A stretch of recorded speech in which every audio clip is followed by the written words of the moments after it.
25. James didn't want the earthworm and the centipede to get into another argument, so he said quickly to the earthworm, "Tell me, do you play any kind of music?"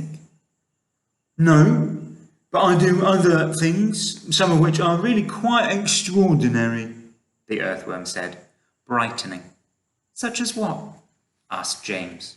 "Well," the earthworm said, "next time you stand in a field or in a garden and look around you, then just remember this, that every grain of soil upon the surface of the land, every tiny little bit of soil that you can see, has actually passed through the body of an earthworm during the last few years. Isn't that wonderful?" "It's not possible," said James. "My dear boy, it's a fact." "You mean you actually swallow soil?" "Like mad," the earthworm said proudly, "in one end and out the other." "But what's the point?" "What do you mean, what's the point?" "Why do you do it?"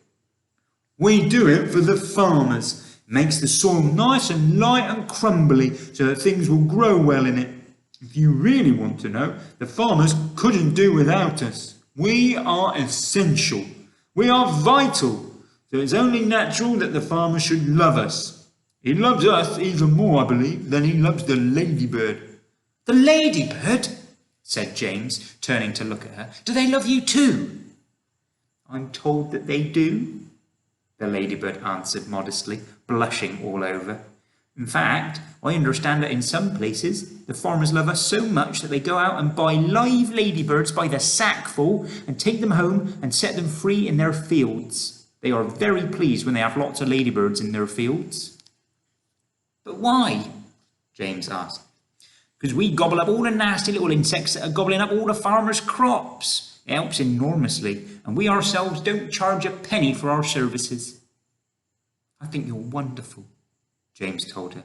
"Can I ask you one special question?" "Please do." "Well, is it really true that I can tell how old a ladybird is by counting her spots?"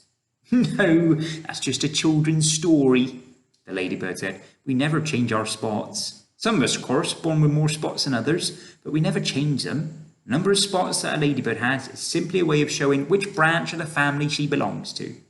I, for example, as you can see for yourself, am a 9-spotted ladybird. I'm very lucky. It is a fine thing to be." "It is indeed," said James, gazing at the beautiful scarlet shell with the 9 black spots on it. "On the other hand," the ladybird went on, "some of my less fortunate relatives have no more than 2 spots altogether on their shells. Can you imagine that? They're called 2-spotted ladybirds, and very common and ill-mannered they are, I regret to say. Then, of course, you have the 5-spotted ladybirds as well.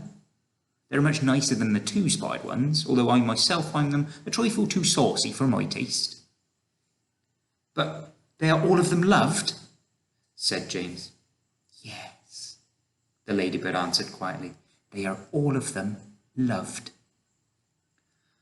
"It seems that almost everyone round here is loved," said James. "How nice this is!" "Not me!" cried the centipede happily. "I am a pest, and I'm proud of it. Oh, I am such a shocking, dreadful pest." "Hear, hear," the earthworm said. "What about you, Miss Spider?" asked James. "Aren't you also much loved in the world?" "Alas, no," Miss Spider answered, sighing long and loud. "I am not loved at all. And yet I do nothing but good. All day long I catch flies and mosquitoes in my webs. I am a decent person." "I know you are," said James. "It is very unfair the way spiders are treated," Miss Spider went on. "Why, only last week your own horrible Aunt Sponge flushed my poor dear father down the plug hole in the bathtub." "Oh, how awful!" cried James. "I watched the whole thing caught up in the ceiling," Miss Spider murmured.